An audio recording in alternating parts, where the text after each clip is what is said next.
Welcome to HealTalk Tuesdays with Liza, where transformation begins as we evoke, embrace, and evolve. Greetings, and welcome to HealTalk Tuesdays. This is Liza. It's so good to be here with you, isn't it? Today, I want to start with a heart-to-heart conversation. Nothing but heart-to-heart today. And I want to ask something. When outrage becomes louder than the truth, what do you do? What do you feel inside? Because so much has happened in the last week with not only in our country, but I wanted to see what's happening inside your home, inside your body. So when something like that happens, how do you feel? Do you notice it in your shoulders? Do you tense up? Do you get angry? Do you yell, shout? Or you go on social media and just about start looking for things that are happening and respond? Well, a lot has happened in the last month for me, not only in my family, something tragic that happened in my family, also something tragic that happened in our country. And when we think about it, with everything going on right now, especially with the sudden loss and actually murder of Charlie Kirk, our country feels shaken again. Because just only a few months ago, it was for another reason and another reason. Actually, if we look at life, we realize that so much happens in every single day, and yet we are not aware of it. Some of us are in that small little cocoon of ours. It's like, I see nothing, I hear nothing, I don't want to deal with anything because it affects me. And then there are those who are looking, searching, Googling just about everything in order for them to have something to feel justified. You know, some admired him for giving young people a platform, especially young conservatives, and then for speaking their truth, for speaking with conviction. And there was another part that he was so mainstream because of his faith and what he believed that so many felt isolated and went against him because they felt divided by his words, his style, and the way he fueled, and he came across controversial. Either way, his presence and now his absence has stirred something in each and every one, either for him or against him, but it has affected like a stress, like a pill, stress in our homes, in our social media, and of course, the only thing that I work with my clients, and how stress affects you physically, mentally, emotionally, and yes, you can say spiritually as well. This is what I want you to see. This is what I want you to recognize, because what happens out there is not separate from what happens inside you. Just yesterday I had a client and this beautiful young presence going to stay at a dormitory at UCLA. And she was saying, I asked her, what is it that you are looking forward to? And she said, I don't know how my roommates and my environment is going to affect me. And I said, so what? The first thing you're thinking about is how they are going to affect you, not how wonderful it would be. It's so exciting. about your curriculums, because this lady, this young lady, is a high achiever, like A-type high achiever, beautiful, so beautiful person. And she said, no, because my environment, the school, and especially my roommates will have a huge impact on me. So we were talking about it, is realizing that the choices that we make from the moment you wake up, from the moment you step outside, although we are confronted with so much from traffic, honking, everything that is happening, how the environment affects you makes a huge impact on us. Because every headline, every comment, every post online, there are so many even on my post that were pro, against. So sifting through that, understanding everyone has an opinion, and yet your opinion does not have to be interjected in a way that is rude, and the comments are to hurt another person just because they make a comment. The only reason I'm saying is because it travels through our eyes, and it travels through the way you look at things. It travels, stress and all that affects you, travels through your ears and right down to your core. That's what stress is. Stress is the #1 disease in our world. And all of this creates stress. And it shakes your peace, and it can rattle you. Yes, it can rattle your clarity. It can rattle all the way to feeling powerless. That's what walking on eggshells is all about. Because when someone believes in something and they walk that line, and there are those who say you have no right to speak like that, who gives us the right to say you are not allowed. So in a way, this controversial thing has created something that, it's like critics say that often he made a misleading remarks, and yet it has placed us in a way, built a network that so many are afraid to speak. I know it has created this escalation of everyone talking at each other. It's amplifying a disinformation and even polarizing, and this social fragmentation that we are going through. It's like, don't burst my bubbles because I'm so comfortable, and if you do, I'm going to burst, and that burst, we don't know how it is. So how we deal with stress, how we deal with social media, especially our youth, our youngsters who just listen and hear, and coming to this moral jury, becoming this moral jury, and realizing first and foremost it's affecting you physically, it's affecting your nervous system, and even seeing that image has shaken so many people, because for so many of us who have been around for the longest time, it's like the first thing I remember being a child and seeing the image of when Kennedy was shot in live, okay? So things, even I get shooken up if I see a video of someone being hurtful to a pet, hurtful to anything.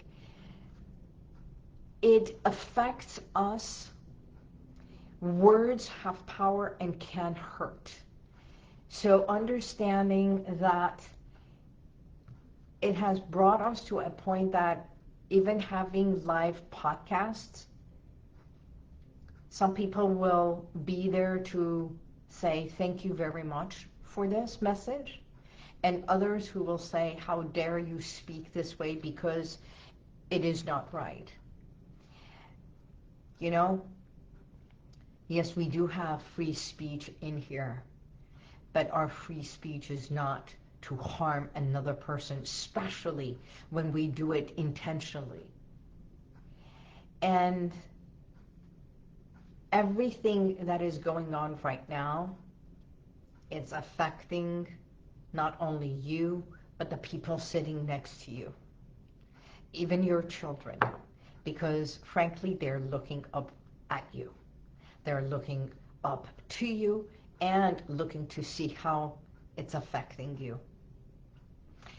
And because we are their models. Children are like sponges. When a child repeats profanity, I say, I wonder where they learn from. When children get all that, it's yes, just like my client, it's affecting them, and their environment has their peer pressure. Being bullied has a huge effect how people respond, and they want someone else to hurt. You know, frankly, understanding what happened is it's realizing that I want to pause for a moment and say something. We are in September, and September is also Suicide Prevention Month. And also understanding and become aware how your children, your teenagers, how they are affected with everything, and especially the stress that they are under right now. Not only watching everything that is going on around the world, a 22-year-old being told or said that he is the person, how that 22-year-old had the cognitive to be trained and do everything. And I'm not saying he didn't do it, but when a 16-year-old, 18-year-old, 14-year-old, 12-year-old are being under pressure, not only in school, at home, environment, social media, all those affect our children. So I guess they come to a confusion. They react without understanding what is it that they are acting upon. And the things that they see online impacts them. Believe me, children in the younger age see more on social media when they come and tell me that I didn't even know it exists. And that in itself is so crucial, because just 2 weeks ago, I had a client, a young client in here that told me what he saw on social media and the app that he has and the things that underground they can infiltrate and see and create and know. It was shocking to me. Now, some people will turn around and say, where have you been? Wake up. Children nowadays see too many things. And here's the thing. The caveat is, it affects them. It affects every essence of who they are. It affects their nervous system without them knowing about it, understanding it. And they react to things. When, you know, there's good touch and there's bad touch. When someone touches you, especially coming from behind, and if you feel good, if you feel safe, especially in your environment, and you've never been traumatized, or your body has never been traumatized or experienced bad touch, you will react normally. It's like, whoa. And yet, if that body has experienced something awful, like another client of mine, that we had to get to a point, because traumatic experiences, what we have to do is many of us, find ways to desensitize ourselves, either creating a habit or a behavior that we pick in order for us to, what I call, transfer that feeling, what we see, what we do, somewhere else. And it can be by pulling hair, cutting, picking, smoking, or any other thing. Because when something like that happens, and I don't know if you have experienced it or not, if you know someone who is doing any behaviors as such, which is called, in a way, self-punishment, because underneath self-punishment comes, I am hurting myself, because I can't deal with what's happening outside, and there is a core guilt and shame connected. Okay? So understanding this, through hypnotherapy, what we do is very gently and lovingly get to the core. And once you get to that core, you start healing that part that was desensitized. Not necessarily to feel it, but to awaken it and understand, what is it that I shut myself so much down and did not want to hear, did not want to see, did not want to deal with it, which is what is happening nowadays. That I pick up another habit or a behavior in order for me, because this is too much for me to deal with. And it can be a traumatic experience such as what we saw this week, or a traumatic experience that happened to the self. You see, 2 weeks ago, and I'll share this, I was at a seminar, and someone highly professional in the medical field was sharing how stress has affected him, and for so many years, reaching to the top of the top in his field, in the medical world, affected him. And there was something called OCD that he had not dealt with. And I may have shared about this or not. For over 10 years of doing therapy. And I sat there and I heard, and I felt for someone who was saying, I was under so much stress, under so much guilt for every single day, putting a mask on and showing up every single day, that it affected me every night, and that I would go and self-punish myself to a point that he was even institutionalized. And I just went and said, may I ask you a question? Just a question, a simple question. Because I heard and I took it in, and all I could do is literally have compassion for this person. And he said, sure. So when in your life as a child you saw blood or a cut that was not dealt with, and I just tapped on his shoulder, and he was so much taller than me, and I just tapped on his shoulder, and I said, at any time when you were a child, when as a child did you see a cut or a bleeding that you could not deal with it? Took a moment and turned around and said, wow. I don't recall.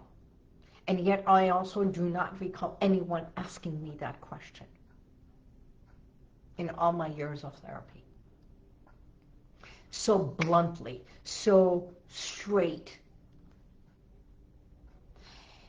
So I want you to understand that so much happens in your psyche, in your body, in your mindset, that it can come from experiences that sit dormant, and you never know when that bubble comes to burst. So what happened last week, what happened to my family, that the death of my loving cousin, it was a traumatic experience because it was unexpected, and yet there are so many things in life that we think it was unexpected. It was not expecting according to our way of being, and yet as a destiny, if you believe in destiny, that was their time, because it's a conversation for you to think, perhaps to have a conversation at home with your loved ones. What are you going through?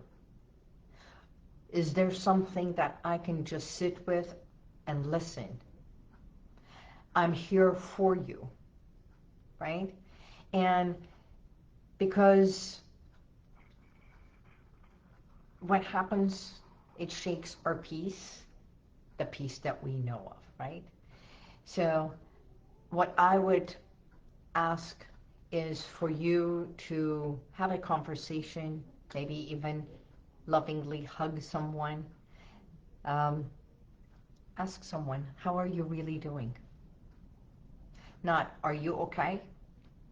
Because even a genuine question about their well-being, just to know that you are there, just to know that you care, can make a difference.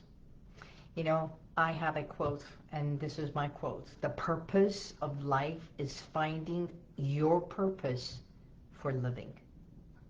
This is one of my quotes that I say all the time, and I created it because it was someone asked me, what is your purpose? And I'm like, I don't know. But my purpose is to find out. My purpose is for living. So when you know your purpose, when you choose what grounds you, what keeps you safe, gives you that grounding and clarity, the noise loses its own effect, especially from the outside. People's judgment, people's criticism, there's so many, all the he said and she says, right? So to begin, respond instead of react. That's one. Breathe in, take a moment, give oxygen to your body before you attack. And simply stand taller and be proud of who you are. I invite you to pause today and say thank you to those who truly mean something to your life. And it can be someone that you look up to, or someone or a pet that you genuinely love and care. Place your hand on your heart, breathe in. Let's do this together and say, I accept and appreciate myself far more deeply than ever before. And this is the pledge I make to me. I choose peace. I choose clarity.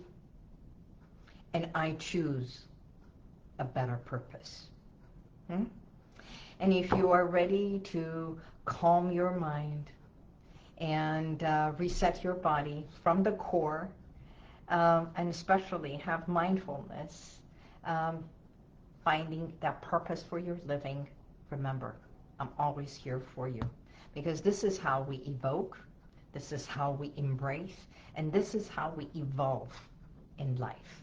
So let's connect, because your healing and your peace and your purpose truly matters to me. So thank you for today.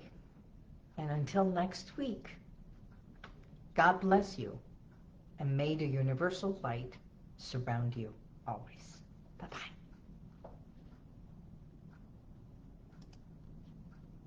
And if you like this, share it, subscribe, and go to YouTube, and you'll see the rest of all my podcasts.